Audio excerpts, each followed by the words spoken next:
did die or potentially died, like on the airplane ride from Germany, I quit breathing. Everything stopped. And then RT, the respiratory tech, he brought me back. They bagged me all the way from, wherever we were in the air into the San Antonio airport, on the ambulance into the ER at San Antonio Military Medical Center. I mean, all that stuff. It was just, during that time, I don't know what was going on in my dream, but I remember there was somebody that come and talked to me at some point, and it wasn't distorted. It was a man. It was a big man. He didn't seem mean or angry or anything, but he talked to me. I don't remember what was said, but he said everything was going to be okay.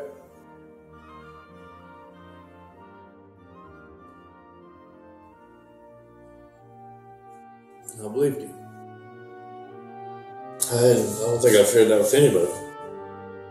As this veteran's comments illustrate, thousands of veterans who have had unusual experiences still don't understand what has happened to them. There is a critical gap in care that leaves these veterans confused and often adrift. Veterans care providers are very familiar with PTS and traumatic brain injuries, but there is a third hidden issue called near-death experience, or NDE, and it is frequently intertwined and confused with the other two.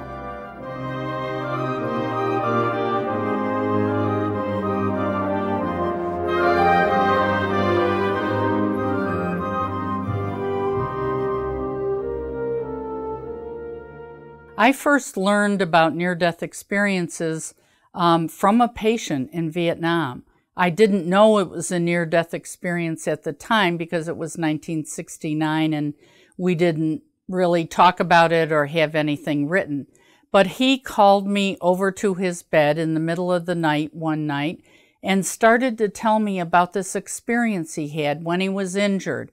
He remembered floating out of his body and going up to some other place, seeing departed loved ones that he had known. He saw other spirits of soldiers he was with, and it was very strange for him. He was looking around. He said, I don't know if I'm dead. I didn't know what was happening to me. And so for him, this was intensely emotional.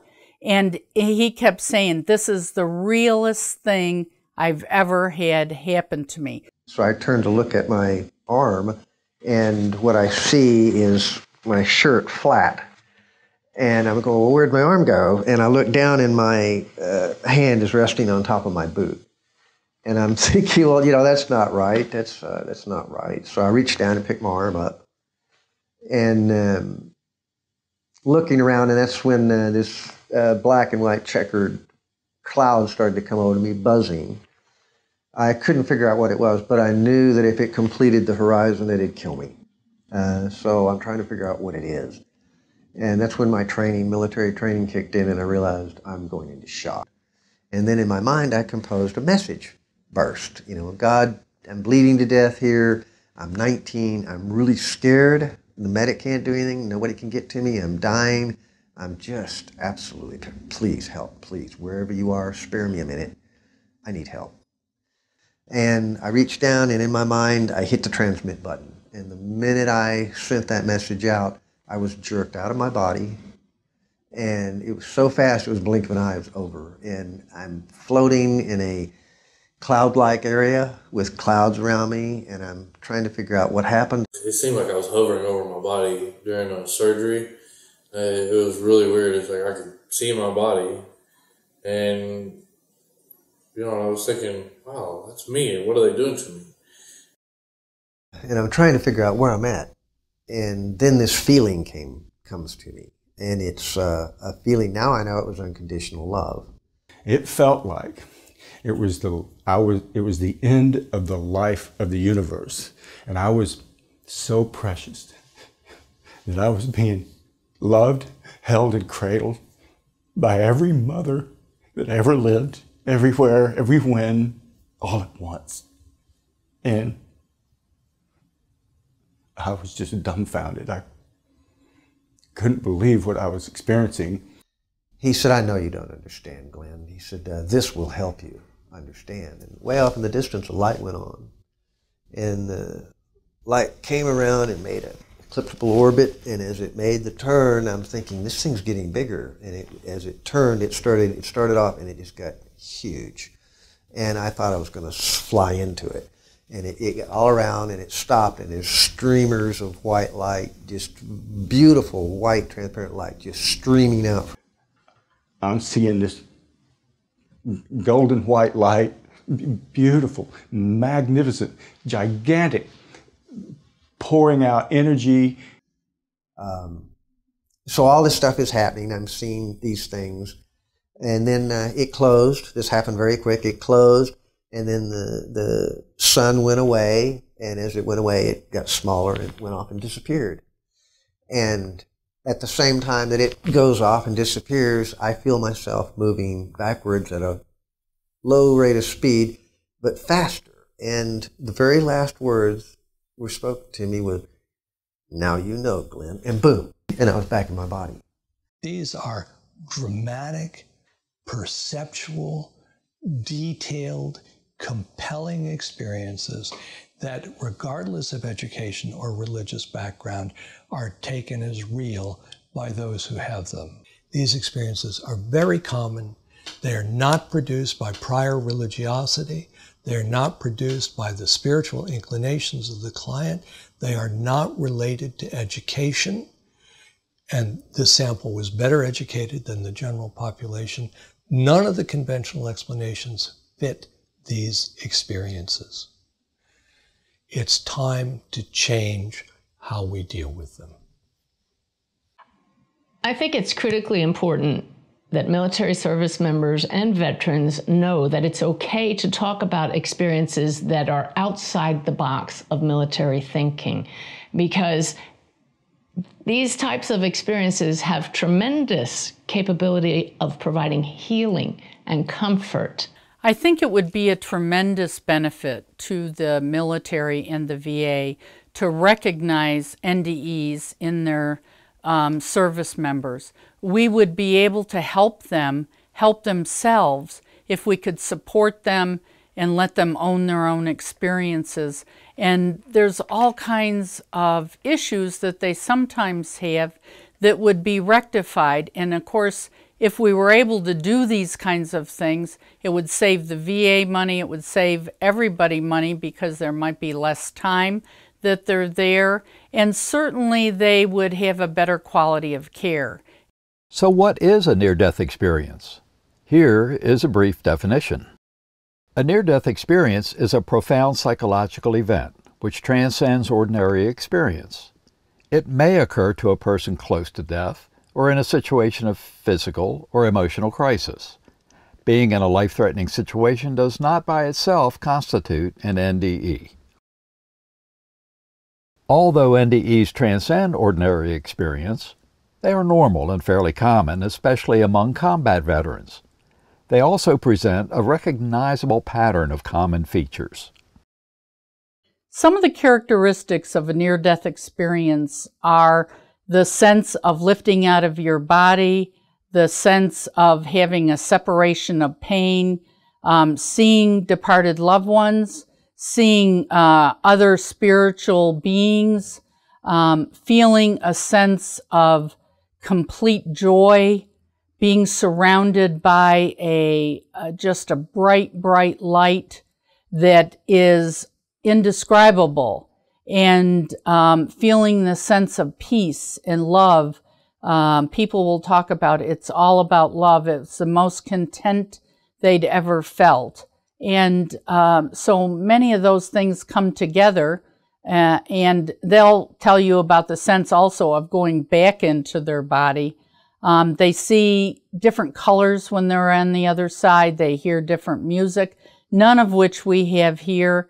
And so it's a very, very extraordinary experience. There are about 15 characteristics. They're universal for all cultures.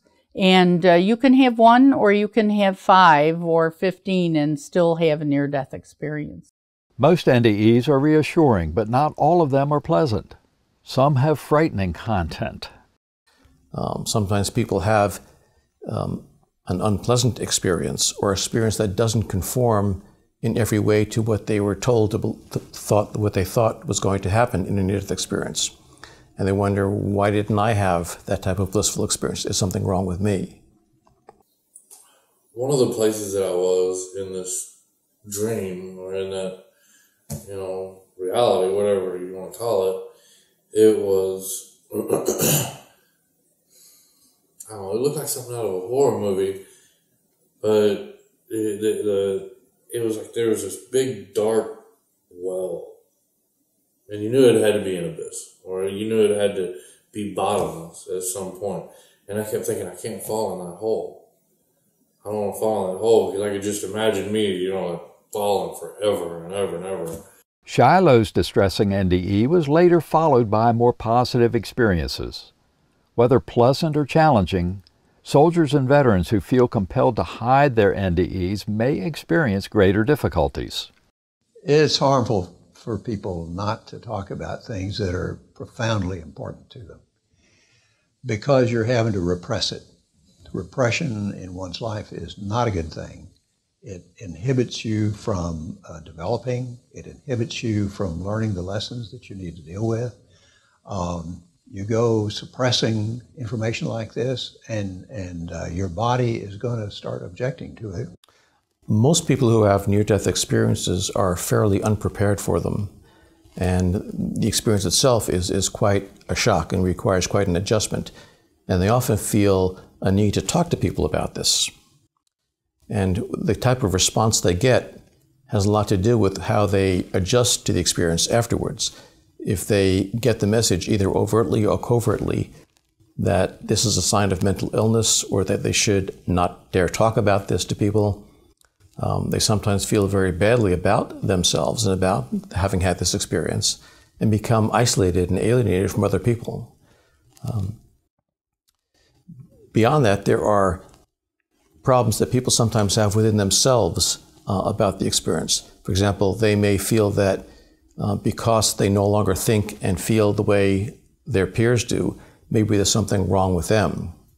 Veterans have some very unique and special issues because they're in a totally different environment. The military is a culture in itself, and thousands of these veterans have had near-death experiences, but they are very afraid to talk about them. Some of the reasons that service members don't disclose their experience is they just don't know if they're going to be believed, or if everybody's going to think they're crazy or be labeled this or that. As far as the feelings of having to suppress it, it was more than just concerned about the military, because I had no words spoken to me when I was in the light. And when it ended, it was over. And I was devastated that I just lost the greatest love I'll ever know. And I was not given any answers. And then when I went to the church to ask for help, I didn't get any answers there. So I felt like I got kicked out of heaven because I didn't get to stay. And then 4 days later, I got kicked out of the church too. So I'm like, that's it. I'm not talking about this anymore. I got angry is what happened. And I got very angry. And I was grieving. And I didn't even understand that for over a decade, that I was grieving the loss of the greatest love I'll ever know. And I just really didn't even understand that for the longest time.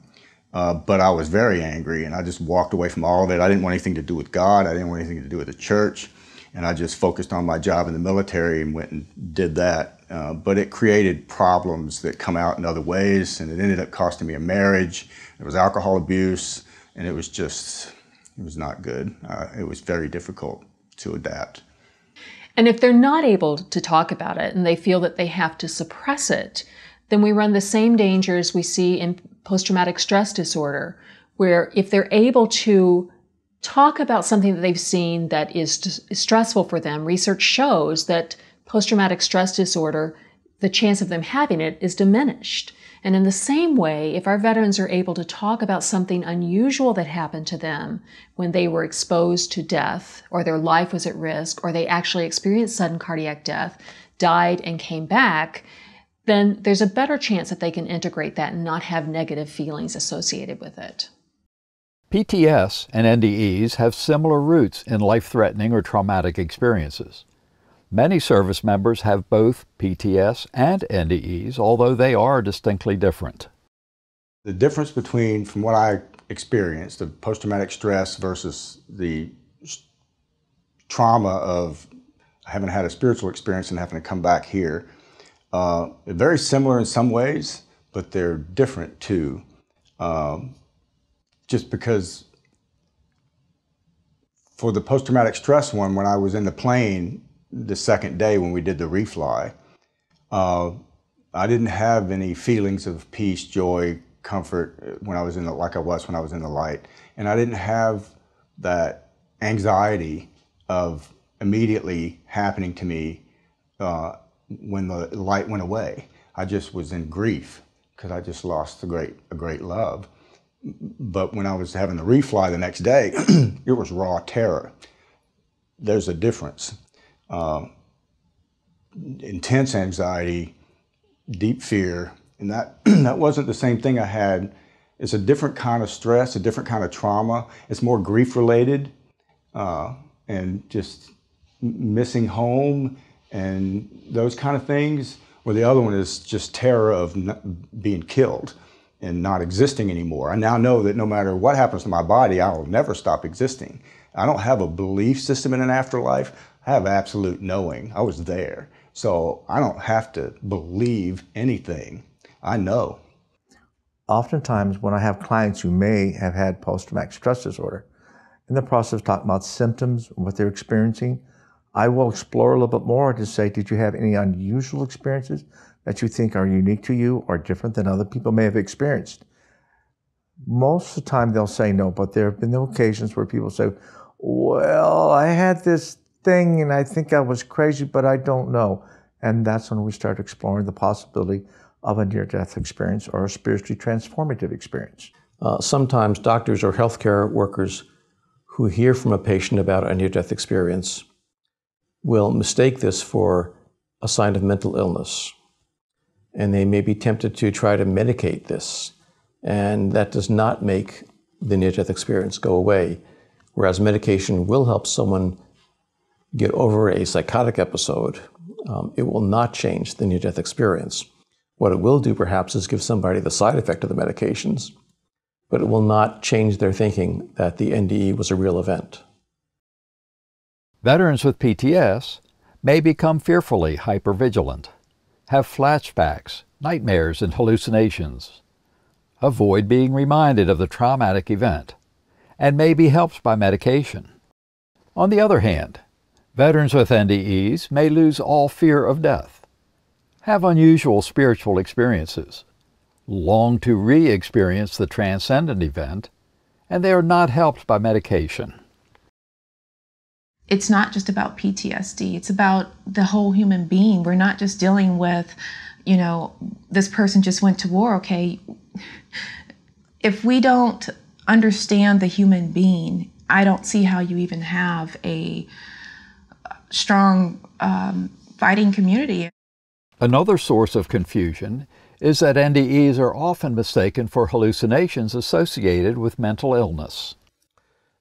Because the things people experience in an NDE sound superficially like hallucinations or illusions or delusions, they can be confused with types of mental illness. But they are very different in terms of their after effects. Most forms of mental illness leave people feeling impoverished, emotionally impoverished, more fearful, more negative about themselves, more negative about the world. Whereas most near-death experiences leave people feeling better about themselves, feeling richer for having had this experience, feeling better about their place in the world, and feeling better about the world in general. Hallucinations are usually illogical, are seen as unreal, are easily forgotten, and do not change attitudes and values. In contrast, NDEs are usually logical, seem more real than real, remain vivid for decades, and may change attitudes and values. The after effects of NDEs often are not recognized by veterans or their care providers. Some of the after effects of NDEs are that people become more altruistic, less materialistic. They want to just embrace people and share the love that they felt. They're really anti-violence. They don't like loud noises or bright lights. Certainly these things all would be difficult to continue in the military with the kinds of violence and lights and noises that would occur. And so I just try to go be love. That's it. Go be love with a divine capital L. That's how I live my life now. And I really don't care what anybody else thinks. That's how I'm going to go live my life, because that's what God intended us all to live. And so that's what I try to do on a daily basis. They are different people when they come home, and they're going to want to do different things. They have a really focus on something that they want to do with their life, and so they become very skilled at looking at those kinds of things.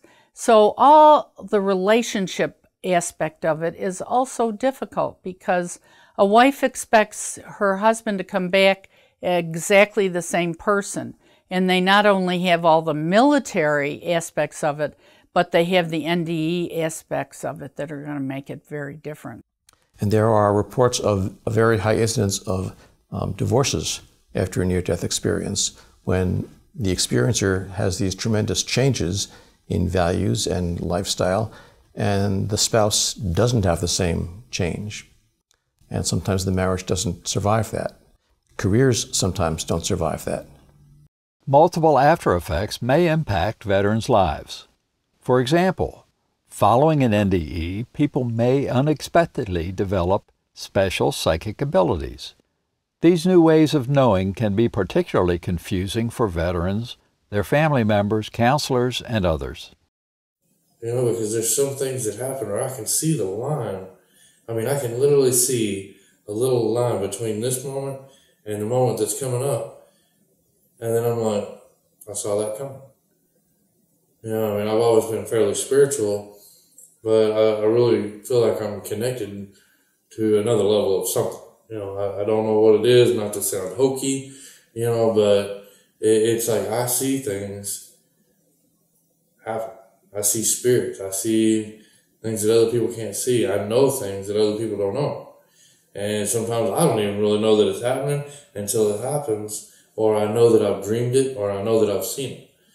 I have learned how to communicate with those that are talking to all of us.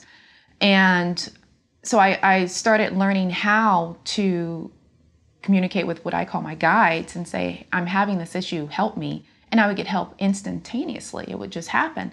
Now that was hard for my husband to understand. You know, you just had all these, are you okay? Or do I need to call a doctor and, you know, get you some mental help? And I didn't need that. I actually, I just couldn't explain it, how I was getting this help, how I was being assisted, and how we're all being assisted. But if you don't have that experience, it's very difficult to understand. If I hadn't had that experience and my husband's telling me this, I would look at him as if he was, you know, had some mental issues. But so I understand. I can sit back and say, you know who I am. I've been married for almost 22 years, so by now he should know me.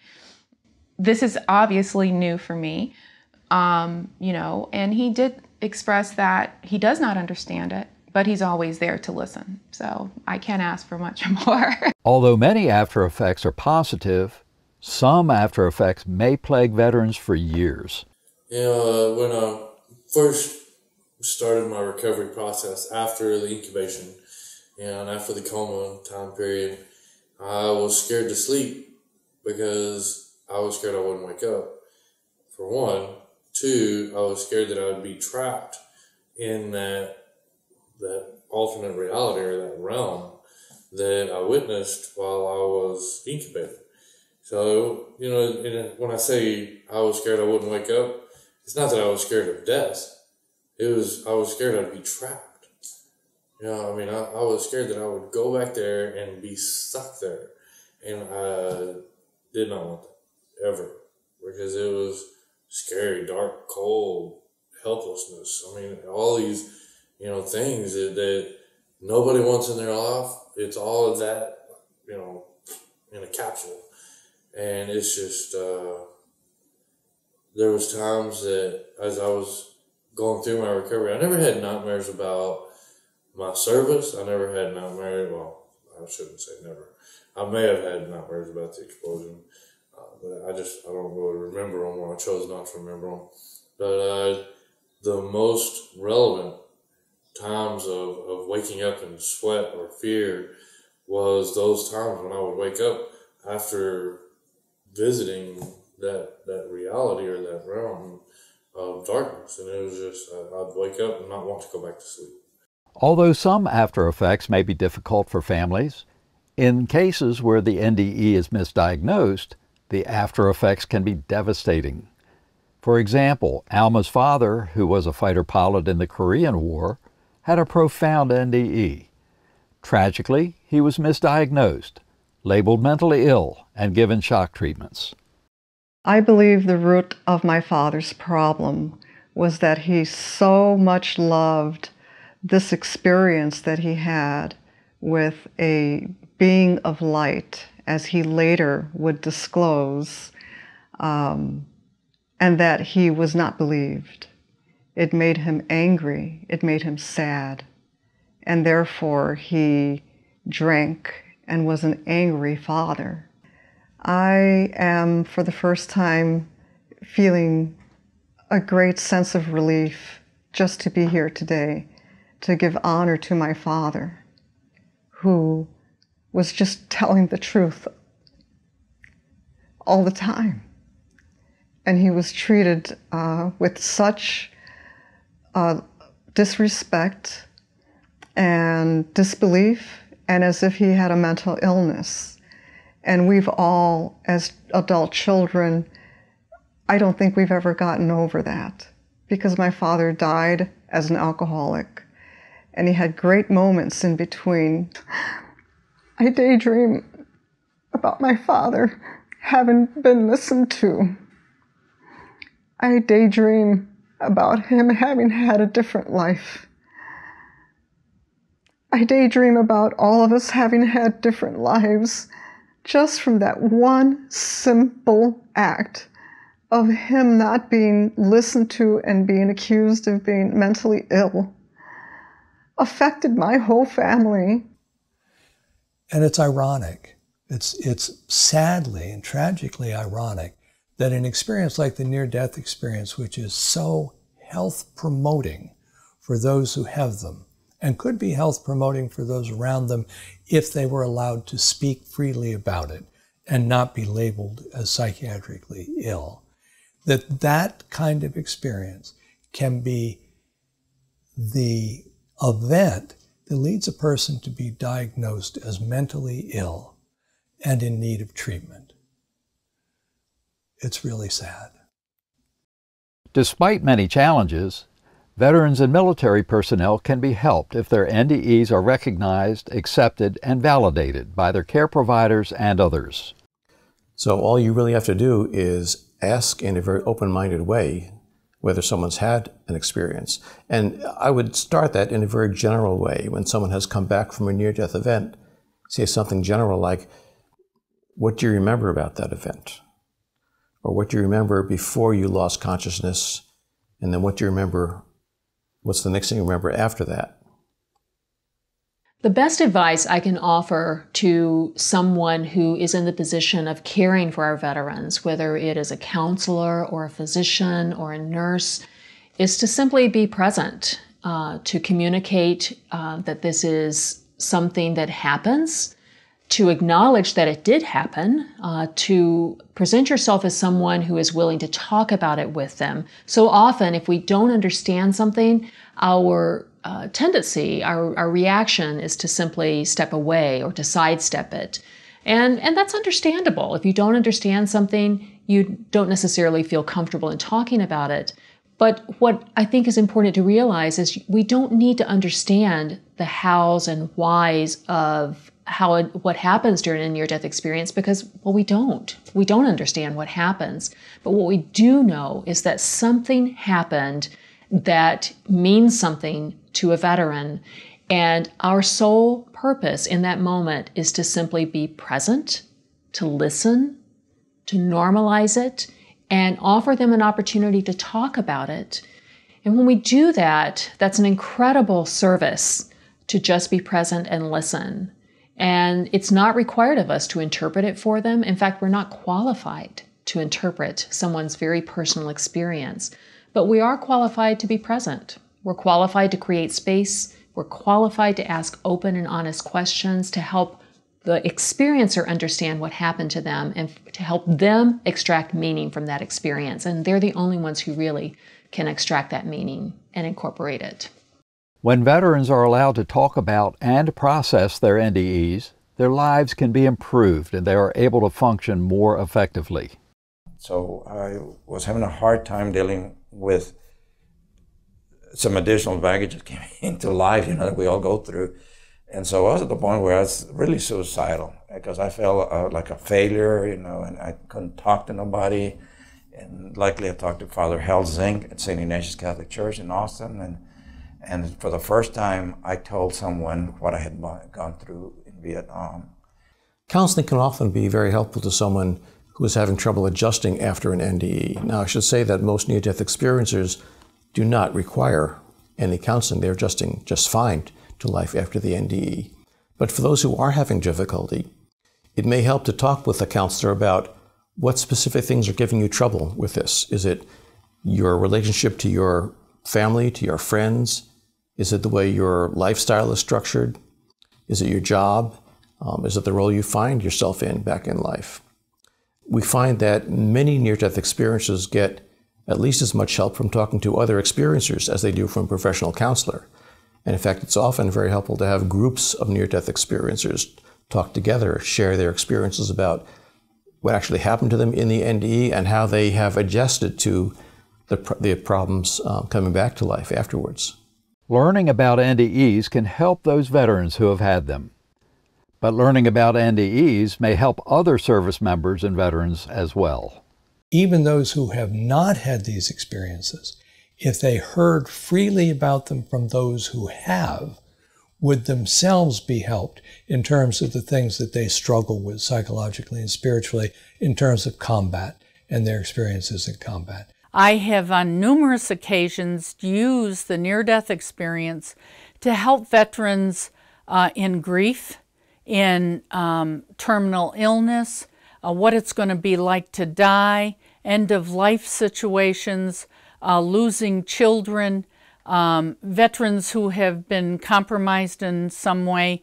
And it was always very helpful for them to see that this is not the end, that this goes on. And near-death experiences, when you study them and know them for many years, give everybody phenomenal information. The military perhaps could benefit by detailing success stories of healing that has taken place from veterans and from active duty military personnel who have had the courage to step forward and say, I went to the other side. This was my experience, and look how it has healed me. Society is slowly moving to the point where we accept that. So the military actually many times is at the tip of the spear.